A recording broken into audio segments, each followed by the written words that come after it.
akun belajar ID itu mencirikan Bapak Ibu di mana tingkat sekolahnya. Jika Bapak Ibu berada di SD, pasti belakangnya SD. Kalau SMP, pasti SMP. SMA begitu juga, SMK, atau PAUD begitu juga. Bedanya, kalau dia operator atau kepala sekolah, pasti dia admin. Kalau kita guru, pasti guru. Tidak ada guru agama, guru matematik, tidak ada, tetap hitungannya guru. Nah, bagusnya akun belajar ini bukan hanya untuk guru, tapi bisa juga kita aktifkan untuk siswa. Karena siswa itu nanti dia akan bisa juga mengakses apa yang ada di dalamnya. Kalau bisa sih diaktifkan juga akun belajar siswanya. Karena itu akan berguna, dia akan juga sih, dulu kan penting NISN. Sekarang kalau dengan Nadiem lebih penting akun belajar ID. Karena semuanya ada di sana. Nah, akun belajar ID itu satu akun untuk semua, karena semuanya memang sudah ada. Nanti setelah ini saya akan mencobakan satu aplikasi yang ada pada akun belajar itu, apa saja yang ada di dalamnya. Nah, akun belajar ID itu kan pasti terdiri dari nama Bapak Ibu, di depannya nanti ada angkanya 2157 atau sekian. Nah, dapat angka itu dari mana? Karena dari atas. Kita nggak bisa menentukan angkanya harus 1, 2, 3 karena sudah dari atas. Yang jelas pasti nama Bapak Ibu yang pertama. Nah, kemudian pasti ada kata sandinya. Kata sandi yang pertama kita dulu pasti pakai S dollar kan Bu? Kalau operator dulu S dollar kan? S dollar. Nah, kita kan dulu disuruh menautkan. Sampai tanggal sekian harus ditautkan. Nah, kalau Bapak Ibu baru menautkan, itu akun belajar Ibu itu kayaknya nggak akan bisa dibuka nanti itu. Tautkan dan passwordnya diganti. Password yang terbaru itu kan kita dapat sesuai dengan apa yang kita mau. Nah, mengapa sih harus akun belajar ID? Ini sudah ada dasar hukumnya, yaitu Peraturan Sekretaris Jenderal Kemendikbudristek nomor 16 tahun 2001 tentang petunjuk teknis pemanfaatan data pokok. Nih, semuanya. Seperti yang saya katakan tadi, akun belajar ID itu semuanya ada, mulai dari PAUD sampai SLB. Semuanya punya akun belajar, itu mencirikan dia. Kalau seandainya Bapak Ibu belum punya akun belajar, bisa Bapak Ibu laporkan ke operatornya. Karena mengurus itu ada kita dapat dari operator, tidak bisa kita sendiri. Dari operator, nih semuanya ada. Sampai orang dinas pun dapat akun belajar, mulai kepala dinas, bidang pendidikan, sampai pengawas, sampai pemilik sekolah. Semuanya ada akun belajar. Kalau dia guru pasti ada akun belajar, kecuali dia orang kesehatan.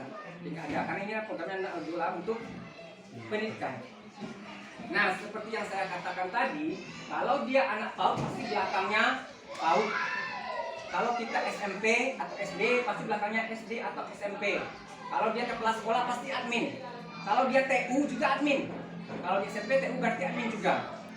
Nah, itu membedakan. Oh, jika nanti Bapak Ibu misalnya dari guru menjadi kepala sekolah, itu akan berubah. Dia akan berubah menjadi admin nanti dengan cara nanti kan akan disinkronkan. Jika nanti dari kepala sekolah balik lagi ke guru, itu juga akan kembali. Dia akan disinkronkan kembali. Nah, akun belajar ID ini gunanya nanti bisa Ibu akses untuk platform Merdeka Belajar. Mungkin di kabupaten kita ini belum ada tuntutan wajib untuk menginstalnya. Sedangkan di kabupaten kami, khususnya di Riau, itu diwajibkan tanggal 26 Juni kemarin harus menginstal minimal login dulu. Login menggunakan akun belajar ID Bapak Ibu. Jika tidak Ibu lakukan itu, karena akan laporan merah. Yang merah itu bukan nama sekolahnya, tapi nama kepala sekolahnya.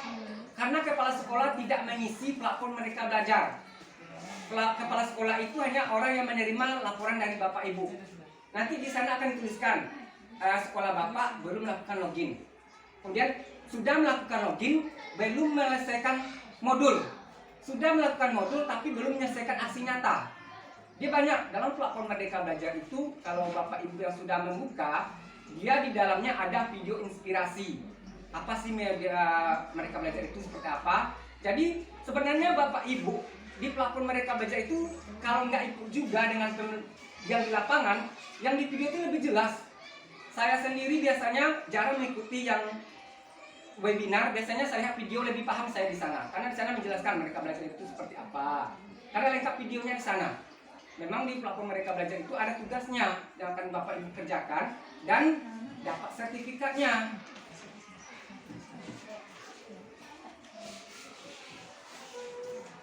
Seperti yang saya katakan tadi, ini adalah di akun Belajar ID tadi ada seperti video tadi, gunanya untuk Bapak Ibu Zoom.